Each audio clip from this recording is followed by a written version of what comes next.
Hey folks, my name's Ed Travers. My pronouns are he, him, and his.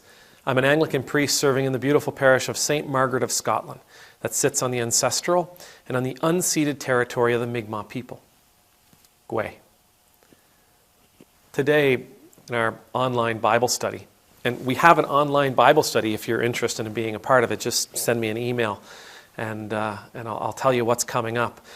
Anyway, in our online Bible study, we were talking about this baby formula shortage that's happening in the U.S. right now. And as we were talking about it, I made mention of how surprised I am that the message of baby formula for American babies, not the babies of illegal immigrants, how prevalent that message seems to be conveyed. How often I'm hearing it, how often I'm seeing it, how often I'm perceiving that it is being shared in the world. If you don't know, there's a big, huge baby formula shortage in the U.S. The main manufacturer of the product, their machines are down, and they have to get those machines fixed. Those machines, apparently, they could introduce a contaminant. They could introduce a contaminant to the formula that will make infants sick, and so the FDA has shut those machines down. As people worry about the empty shelves left from the lack of baby formula, some are complaining because the Biden administration, Joe Biden himself probably approved this order. He is sending baby formula to places, to institutions in Texas where they are housing people who've crossed from Mexico into the United States illegally. They're sending baby formula for the infants who are currently incarcerated in an American holding facility, who are currently guests of the American government. The reason they're doing it is because it's law. They have to do it. It's been a law for 30 years. The American government must take care of people they incarcerate. I'm pretty sure it comes back to, the idea of they just don't want to be seen as monsters. Anyhow, as we were talking about this in our study, and as I've been thinking about this story over the last few days, a passage popped into my brain. It's a passage that the very first time I read it sort of sank its teeth into me. And quite honestly, it impacts me. It challenges me every time I am in a situation where I'm given the opportunity to share with somebody, to be hospitable with somebody. It comes from the 13th chapter of Hebrews. And I'm going to start reading at the first verse. The first verse says, "Keep on loving one another as brothers and sisters."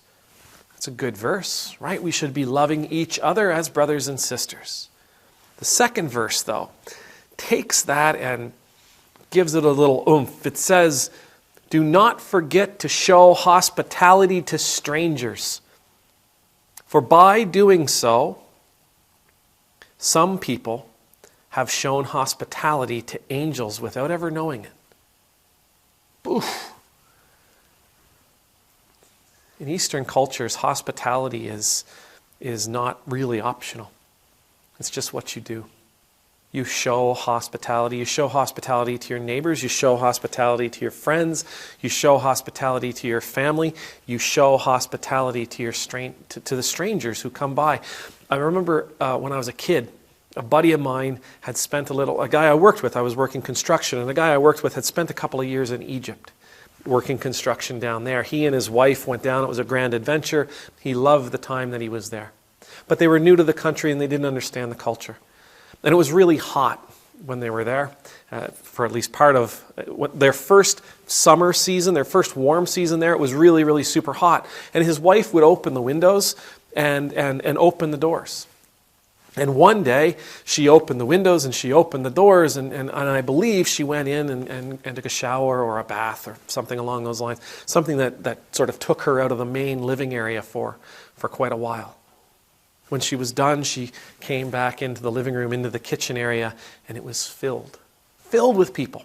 All kinds of people helping themselves to tea and to milk and to whatever snacks they had laying around, whatever food, fruits, cakes they had laying around.